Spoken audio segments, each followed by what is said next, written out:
কি হয়েছে? হ্যাঁ, ইন্ডিয়ান র এক হিন্দু ভাইয়া এখানে বলতেছে যে আমাদের ঘর বাড়ির সাথে ঘর বাড়ি ভাঙে নাই।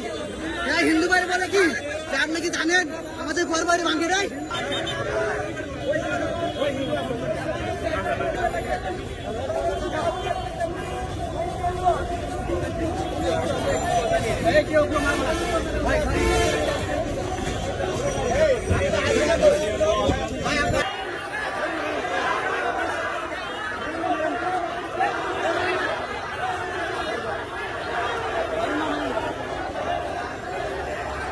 কি হয়েছে? হ্যাঁ, ইন্ডিয়ান র এক হিন্দু ভাইয়া এখানে বলতেছে যে আমাদের ঘর বাড়ির সাথে ঘর বাড়ি ভাঙে নাই।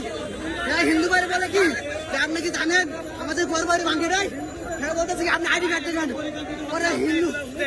ওরা হিন্দু ভাইয়া আইডি কার্ড দিয়েছে। আমি বললাম যে আপনি হিন্দু ভাইয়া এরকম করতেছেন, করতেছেন, আপনি আইডি কার্ড দেখান। আইডি কার্ড নাই। উনি ইন্ডিয়ার র, উনি ইন্ডিয়ার র। ওনাকে ধরলেন কিভাবে? হ্যাঁ, ওনাকে ধরলেন কিভাবে? এখানে হিন্দু ভাই বলতেছে যে আমাদের বাড়ি ঘর ভাঙে নাই, আমরা ভালো আছি, আমরা হিন্দু সম্প্রদায়ের লোক ভালো আছি। তো আমি হিন্দু ভাই বলতেছে যে আপনি কিভাবে জানেন যে আমাদের বাড়ি ঘর ভাঙে নাই? পরে হ্যাঁ বলতেছে কি আপনি কি বাংলাদেশি নাগরিক, আপনি আইডি কার্ড দিন। উনি ইন্ডিয়ান র, এটা কিভাবে বুঝবেন? আইডি কার্ড নাই ভাই, আইডি কার্ড নাই। আমরা বাংলাদেশি নাগরিক, আমার আইডি কার্ড আছে, আমার মূল আইডি কার্ড আছে, ঠিক আছে? হ্যাঁ, আইডি কার্ড নাই। তাহলে কে এখানে আমি আইসি, এক হিন্দু ভাই বলতেছে এখানে ব্যানার আছে যে আমাদের উপরে কোন হিন্দু কোন মুসলমান ভাই কোনো কিছু করে নাই, আমাদের বাড়ি ঘর ভালো আছে, আমরা ভালো আছি।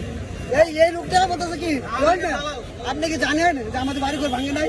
আমিও তো হিন্দু সম্প্রদায়ের লোক, ঠিক আছে? আপনি আইডি কার্ড দিন। ওরা যে লোকটা প্রতিবাদ করতেছে বলতেছে আমাদের আইডি কার্ড, আমরা আমাদের বাড়ি ঘর ভাঙে নাই, আইডি কার্ড ঠিকই দিয়েছে। আমি বললাম যে আপনার যে প্রতিবাদ করতেছেন আপনি আইডি কার্ডটা দিন। আপনি যদি বাংলাদেশ নাগরিক হয়ে থাকেন তা আপনি আইডি কার্ড দিন। ওর আইডি কার্ড নাই, আমার মোবাইল আছে, আমি জি না আপনার আইডি কার্ড আমি সাথে রাখবো, আমাদের আইডি কার্ড আমাদের সাথে আছে। তো আমি বুঝছি ও ইন্ডিয়ান র, ওরা ইন্ডিয়ান র, আর বলতে পারে না। এই দেশে 24 লাখ ইন্ডিয়ান, আমরা না খেয়ে মরি, আর 24 লাখ ইন্ডিয়ান এখানে কাজ করে খায়।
কি হয়েছে?